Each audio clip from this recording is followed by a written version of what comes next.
नमस्कार दोस्तों, साहित्य अड्डा क्लासेस पर आप सभी का स्वागत है। 40 days challenge net Hindi unit 1 Hindi भाषा और उसका विकास। महत्वपूर्ण तथ्य परीक्षा उपयोगी दृष्टिकोण से भारोपीय परिवार को इंडो जर्मनिक आर्य परिवार और भारत हिती परिवार के नाम से भी जाना जाता है। भारोपीय परिवार की 10 शाखाएं हैं। इन 10 शाखाओं को ध्वनि के आधार पर 2 वर्गों में विभाजित किया गया है। एक पहला सप्तम वर्ग, दूसरा केतुम वर्ग। सप्तम और केतुम दोनों मिला के 10 शाखाएँ निहित हैं। सप्तम में 4 शाखाएँ और केतुम में 6 शाखाएँ। सप्तम में भारतीय, ईरानी, बाल्टो स्लाविक, आर्मीनी और अल्बानी। केतुम में जर्मनिक, केल्टिक, ग्रीक, तोखड़ी, हिटाइट और इटालिक। भारतीय ईरानी की 3 उपवर्ग, ऐसा डॉक्टर ग्रियर्सन का मानना है। उन्होंने भारतीय ईरानी की 3 उपवर्ग, जिसमें एक ईरानी, दूसरा दरद और तीसरा भारतीय आर्य भाषा। परीक्षा में भारतीय आर्य भाषा से संबंधित बहुत सारे प्रश्न आते हैं। भारतीय आर्य भाषा के अंतर्गत 3 आर्य भाषाएं आती है। एक प्राचीन आर्य भाषा, दूसरी मध्यकालीन आर्य भाषा, तीसरी आधुनिक भारतीय आर्य भाषा। प्राचीन आर्य भाषा के अंतर्गत 2 भाषाएं, वैदिक संस्कृत और लौकिक संस्कृत। प्राचीन आर्य भाषा की समय सीमा है 2000 ईस्वी पूर्व से 500 ईस्वी पूर्व तक। वैदिक संस्कृत 2000 से 800 ईस्वी पूर्व तक। लौकिक संस्कृत 800 से 500 ईस्वी पूर्व तक। मध्यकालीन आर्य भाषा की समय सीमा 500 ईस्वी पूर्व से 1000 ईस्वी तक। 500 ईस्वी पूर्व से 1000 ईस्वी तक। मध्यकालीन आर्य भाषा के अंतर्गत 3 भाषाएं, पाली, प्राकृत और अपभ्रंश। पाली प्रथम प्राकृत कहलाती है, इसका समय सीमा 500 ईस्वी पूर्व से 1 ईस्वी तक। प्राकृत द्वितीय प्राकृत कहलाती है, 1 ईस्वी से 500 ईस्वी तक। अपभ्रंश तृतीय प्राकृत कहलाती है, 500 ईस्वी से 1000 ईस्वी तक। आधुनिक भारतीय आर्य भाषा, जिसके अंतर्गत हिंदी, बांग्ला, पंजाबी, उड़िया, सिंधी आदि भाषाएं आती है, इसकी समय सीमा है 1000 ईस्वी से अब तक। बौद्ध धर्म से संबंधित महत्वपूर्ण 3 ग्रंथ पाली भाषा में एग्जाम में आ सकता है। पहला है शुद्ध पिटक, दूसरा विनय पिटक, तीसरा अभिधम पिटक। पाली की विशेषताएं, पाली में द्विवचन नहीं होता है। ध्वनि संबंधी विशेषताएं, पाली की ध्वनि संबंधी विशेषताएं। कच्चायन ने 41 ध्वनियाँ मानी है, जिसमें 8 स्वर 33 व्यंजन। मोगलान ने 33 ध्वनियाँ मानी है, 10 स्वर और 33 व्यंजन। अपभ्रंश का प्रामाणिक प्रयोग कहाँ मिलता है? तो पतंजलि के महाभाष्य में। अपभ्रंश शब्द का भाषा के अर्थ में प्रयोग सर्वप्रथम चंड ने अपने ग्रंथ प्राकृत लक्षण में किया है। डॉक्टर उदय नारायण तिवारी और भोलानाथ तिवारी के अनुसार।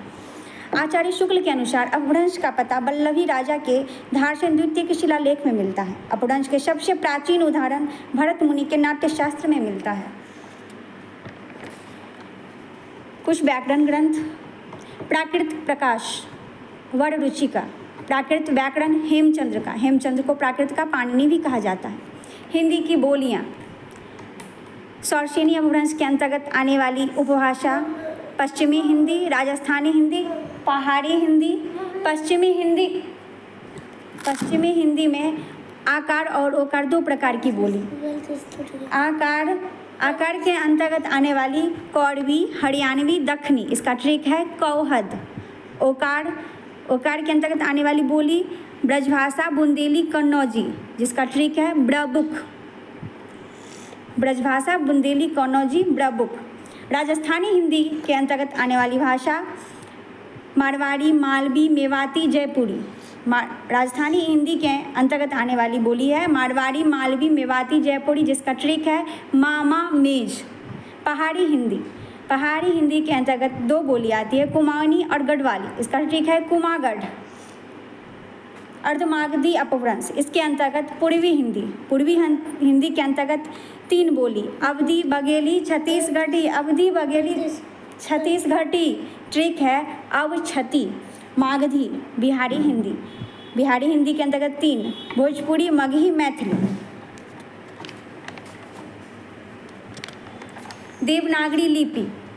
देवनागरी लिपि का विकास क्रम देख सकते हैं। ब्राह्मी, उत्तर शैली, गुप्त लिपि, सिद्ध मातृका, उसके बाद देवनागरी। 1935 ईस्वी 24वें अधिवेशन में नागरी लिपि सुधार समिति का गठन हुआ।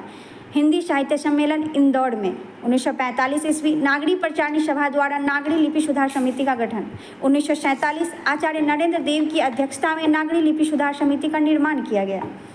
राजभाषा संबंधी महत्वपूर्ण तथ्य। राजभाषा की मान्यता 14 सितंबर 1949 ईस्वी को भाग 17 अनुच्छेद 343 से 351 8वीं अनुसूची में 22 भाषाओं को मान्यता दी गई।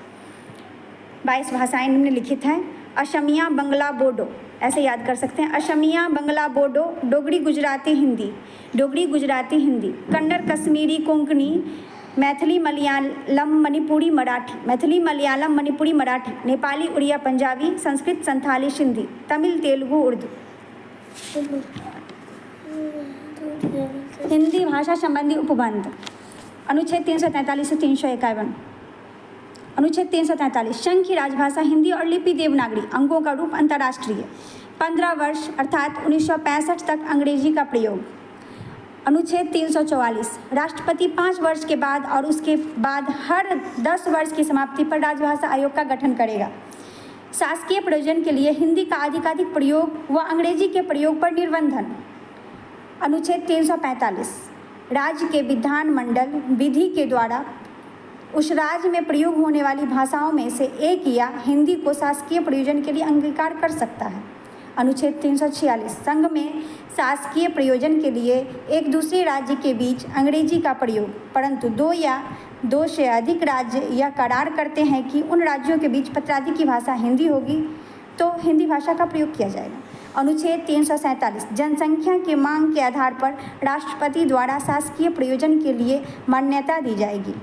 अनुच्छेद 348 संसद विधि द्वारा उपबंधित भाषा उच्चतम व उच्च न्यायालय में अंग्रेजी, लेकिन राष्ट्रपति की पूर्व सहमति से हिंदी का प्रयोग किया जा सकेगा। अनुच्छेद 349 संविधान के प्रारंभ से 15 वर्ष की अवधि के दौरान प्रयोग की जाने वाली भाषा हेतु कोई विधेयक राष्ट्रपति पूर्व अनुमति, जो कि राजभाषा आयोग व भाषा समिति के प्रतिवेदन पर विचार करेगा, के बाद ही संसद में प्रस्तुत किया जा सकता है। अनुच्छेद 350 प्रत्येक व्यक्ति शिकायत दूर करने के लिए संघ या राज्य के किसी अधिकारी को प्रयोग होने वाली किसी भाषा में अभ्यावेदन देने का हकदार होगा। अल्पसंख्यक वर्गों के लिए मातृभाषा में शिक्षा का उचित प्रबंध किया जाएगा। अनुच्छेद 351 संघ का यह कर्तव्य होगा कि वह हिंदी भाषा का प्रचार प्रसार करे। दोस्तों, आज के लिए इतना ही। फिर मिलते हैं कल इसी समय डे 2 के साथ। कैसी लगी वीडियो कमेंट में ज़रूर बताएं, ज़्यादा से ज़्यादा लोगों तक पहुंचाएं। अच्छी लगे तो लाइक करें, चैनल को सब्सक्राइब करें ताकि कोई भी मैं वीडियो अपलोड करूं तो आप तक नोटिफिकेशन पहुंच सके। धन्यवाद।